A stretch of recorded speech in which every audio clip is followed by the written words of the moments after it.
MLA quota MLC సీట్లపై OC versus BC అట. కాంగ్రెస్లో 4 సీట్లపై ఇప్పటికే ఓసీ లీడర్ల కన్ను. ఒప్పుకునే పరిస్థితే లేదంటున్న బీసీ నేతలు. కనీసం 2 సీట్లు ఇవ్వాల్సిందే అని పట్టు. ఓసీ నేతల తీరుపై భగ్గుమంటున్న బీసీ లీడర్లు. తమకు పదవులు రాకుండా అడ్డుపడుతున్నారని ఆరోపణలు. రేసులో పలువురు ఎస్సీ ఎస్టీ మైనార్టీ నేతలు కూడా. హైకమాండ్కు అగ్ని పరీక్షల సీట్ల కేటాయింపు. సామాజిక న్యాయం అన్నారు, కులగణన చేస్తున్నామన్నారు, లోకల్ బాడీస్లో 42% అన్నారు. దాని ప్రకారమే ఎవరి వాటా ఎంత రావాలనో అంత వాటా ఇవ్వండి. ఇంకా మళ్ళా దీంట్లో గొడవలు ఏందండి నాకు అర్థం కాదు. ఎవరి వాటా ఎంత ఉందో వాళ్ళకి అంత వాటా ఇవ్వండి. మీరే కదా స్టార్ట్ చేసింది. ఆయన ఎవరు? జగ్గారెడ్డి. కమ్మాయన ఉన్నాడు ఒక ఆయన, కుమారట, ఆయనకి ఇవ్వండి అని అడుగుతున్నాడు. మరో బీసీకో ఎస్సీకో ఎస్టీకో ఇవ్వమని అడుగుతలేడు. లేదు కష్టపడ్డాగా ఓయూ వాళ్ళకో ఇంకెవరికో ఇవ్వమని అడుగుతలేడు. అంటే మీకు మీరే ఇచ్చుకోవాలన్నట్టు, మీ దాంట్లో మీరే. వచ్చే నెలలో జరగబోతున్న ఎమ్మెల్యే కోట ఎమ్మెల్సీ ఎన్నికల్లో మొత్తం 5 స్థానాల్లో కాంగ్రెస్కే 4 సీట్లు దక్కే అవకాశాలు ఉండడంతో ఆ పార్టీలోని సీనియర్లంతా పదవుల మీద కన్నేసిరట. మండలిలోకి ఎంట్రీ ఇచ్చేందుకు ఇది చాలా ఈజీ మార్గం కావడంతో జోరుగా ప్రయత్నం చేస్తున్నారు. అయితే ఈ సీట్లపైన ఎప్పట్లాగే పలువురు ఓసీ లీడర్లు కర్చీఫ్ వేయగా సామాజిక సమీకరణాల ఆధారంగానే ఎమ్మెల్సీ సీట్లు భర్తీ చేయాలి అనే డిమాండ్ బలంగా వినిపిస్తున్నది. ఇటీవల కులగణన చేయడంతో బీసీల లెక్కలు కూడా తేలిని. బీసీలు ఏకంగా 56% ఉండడంతో ఆ వర్గం నేతల్లో ఆత్మవిశ్వాసం పెరిగింది. ఇదే అదనుగా కాంగ్రెస్లోని బీసీ నేతలు స్వరం పెంచుతున్నారు. తీన్మార్ మల్లన్న, అంజన్ కుమార్ యాదవ్ సొంత పార్టీలో కొందరు ఓసీ నేతల తీరుపై తీవ్రస్థాయిలో విరుచుకుపడ్డారు. జనాభాలో సగానికి పైగా ఉన్న బీసీలను అనగదొక్కుతున్నారని మండిపడ్డారు.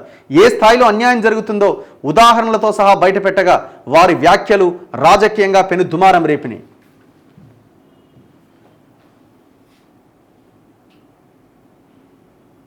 తాజాగా జరిగిన గ్రాడ్యుయేట్స్ టీచర్ ఎమ్మెల్సీ ఎన్నికల్లో కూడా బీసీ వాదం బలంగా పనిచేసిందనే వార్తలు వస్తున్నాయి. ఈ పరిస్థితుల్లో ఎమ్మెల్సీ సీట్ల కేటాయింపు కాంగ్రెస్ హైకమాండ్కు అగ్ని పరీక్షలా మారింది. ఇప్పుడు రేపు రిజల్ట్ వస్తే ఇంకా సినిమా వేరే ఉంటుంది. రేపు రిజల్ట్ వచ్చి 2 బీసీలు గెలవబోతున్నారు. ఆ 2 బీసీలు గెలిస్తే ఇంకా సినిమా వేరే లైన్లో ఉంటుంది. ఇప్పటి వరకు ఉన్నది ఒక ఎత్తు, దాని తర్వాత ఒక ఎత్తు. రెడ్డి కమ్మ లీడర్ల తీవ్ర ప్రయత్నాలు. 4 ఎమ్మెల్సీ స్థానాలపై కన్నేసిన ఓసీ లీడర్లు ఇటు సీఎం రేవంత్ రెడ్డిని అటు ఢిల్లీ పెద్దలను కలుస్తూ ఎలాగైనా పదవి దక్కించుకునే ప్రయత్నాల్లో ఉన్నారు. ఈ రేసులో రెడ్డి సామాజిక వర్గానికి చెందిన ఎమ్మెల్సీ జీవన్ రెడ్డితో పాటు PCC working president Jaggareddy, CM సన్నిహితుడు ప్రభుత్వ సలహాదారు Vem Narender Reddy, PCC media committee chairman Sama Rammohan Reddy ముందు వరుసలో ఉన్నారు. అలాగే పీసీసీ మాజీ working president Jatti Kusumakumar Kamma, Gandhi Bhavan incharge Kumar Rao Velama, ప్రభుత్వ సలహాదారు హర్కర్ వేణుగోపాలరావు బ్రాహ్మణ, వీళ్ళంతా ఓసీ ప్రయత్నం చేస్తున్నారట. వీరికే ఎమ్మెల్సీ సీట్లు కన్ఫామ్ కాబోతున్నాయంటూ కొన్ని మీడియా సంస్థల ద్వారా లీకులు ఇవ్వడాన్ని బీసీ నేతలు తప్పుపడుతున్నారు. ఓసీ నేతల ఆటలు ఇంకా సాగవని, ఇటీవల చేసిన కులగణన లెక్కల ప్రకారం తమ వాటా తమకు దక్కాల్సిందే అని పట్టుబడుతున్నారు. ఇప్పటి వరకు సైలెంట్గా ఉన్నామని, ఇక తగ్గేదే లేదంటున్నారు. అవసరమైతే ఢిల్లీ వరకు వెళ్లి హైకమాండ్ను 2 ఎమ్మెల్సీలు కోరేందుకు సిద్ధమవుతున్నారు. ఈ ప్రయత్నంలో భాగంగా శుక్రవారం గాంధీభవన్లో జరగబోతున్న పీసీసీ విస్తృత స్థాయి సమావేశంలో కాంగ్రెస్ కొత్త ఇన్ఛార్జ్ మీనాక్షి నటరాజన్ ముందు తమ డిమాండ్ ఉంచాలి అనే ఆలోచనతో ఉన్నారు. ప్రస్తుతం ఎమ్మెల్సీ టికెట్ ఆశిస్తున్న బీసీల్లో సికింద్రాబాద్ మాజీ ఎంపీ అంజన్ కుమార్ యాదవ్, పీసీసీ ప్రధాన కార్యదర్శి చరణ్ కౌశిక్, మహిళా కాంగ్రెస్ అధ్యక్షురాలు సునీతారావు, గద్వాల మాజీ జెడ్పీ చైర్పర్సన్ సరితా యాదవ్ ముందు వరుసలో ఉన్నారు. ఇప్పుడు అంజన్ కుమార్ యాదవ్ గతంలో ఆయన ఎంపీగా చేసిండు. ఆయన వాళ్ళ కొడుకు అనిల్ కుమార్ యాదవ్ ఆయన రాజ్యసభ ఎంపీగా ఉన్నాడు. ఇప్పుడు ఇంకా ఆశాహులు మిగతా వాళ్ళు ఉన్నారు కదా, చరణ్ కౌశిక్ ఉన్నారు, సునీతారావు ఉన్నారు, సరితా యాదవ్కి ఆల్రెడీ ఆమె ఎమ్మెల్యేగా పోటీ చేసి ఆమె తక్కువ మెజార్టీతోనే రకరకాల కారణాల చేత ఓడిపోయింది. ఇప్పుడు పోటీ చేయని సునీతారావు కూడా ఆల్రెడీ పోటీ చేసినారు.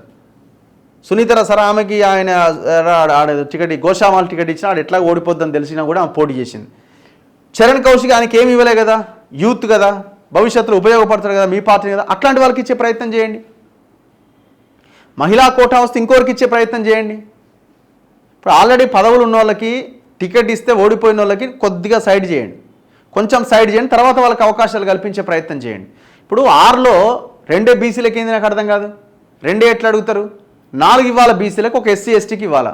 ఇప్పుడు మీరు ఆల్రెడీ మండలి చూసుకుంటే ఓసీల సంఖ్య వాళ్ళ జనాభా ప్రకారం ఇంకెక్కువనే ఉన్నది కాంగ్రెస్ ఎమ్మెల్సీలోనే. మరి ఇంకా వాళ్ళకి ఇంకా 2 ఇవ్వాలన్న ఆలోచన ఎందుకు చేస్తున్నారు? ఎస్సీ ఎస్టీ మైనార్టీల నుంచి ఎస్సీ నుంచి 2 పేర్లు ప్రధానంగా వినిపిస్తున్నాయి. మాదిగ నుంచి మాజీ ఎమ్మెల్యే సంపత్ కుమార్, మాల నుంచి అద్దంకి దయాకర్ రేసులో ఉన్నారు. సంపత్ కుమార్కి ఆలంపూర్ ఆల్రెడీ ఆయన పోటీ చేసిండు. ఒకవేళ ఇద్దరే రేసులో ఉండి దయాకర్కి ఇవ్వాలన్నా సంపత్ కుమార్కి ఇవ్వాలన్నా అంటే ఆయన మాదిగైన మాల దయాకర్కి ఇవ్వాల్సిందే. అది ఇంకా అది కూడా ఆయనకి ఈసారి ఇవ్వకపోతే ఇక మీ అంత దరిద్రులు లేరని అనుకోవాలి. ఇక మైనార్టీల నుంచి ప్రభుత్వ సలహాదారు షబ్బీర్ అలీ, నాంపల్లి ఇన్ఛార్జ్ ఫిరోజ్ ఖాన్, సీఎం సన్నిహితుడు ఫయం ఖురేషి ప్రయత్నం చేస్తున్నారు. షబ్బీర్ అలీకి ఇంకేముందండి, ఆయన ఎన్ని చేసిండు, ఆయన సీనియర్ నాయకుడు, ఆల్రెడీ ఆయన నిజామాబాద్ నుంచి పోటీ చేస్తే ఓడిపోయిండు, అయిపోయింది. సీఎం సన్నిహితుడు, ఇప్పుడు ఈయన కాంగ్రెస్ కోసం చేసిన ప్రయత్నం ఏంది, జీరో. మరి ఆయనకెందుకు, ఈడ ఫిరోజ్ ఖాన్ పార్టీ కోసం కష్టపడాడు, ఆయనకి ఇవ్వచ్చు కదా. ఎస్టీల నుంచి విజయాబాయి పేరు ప్రధానంగా వినిపిస్తున్నది.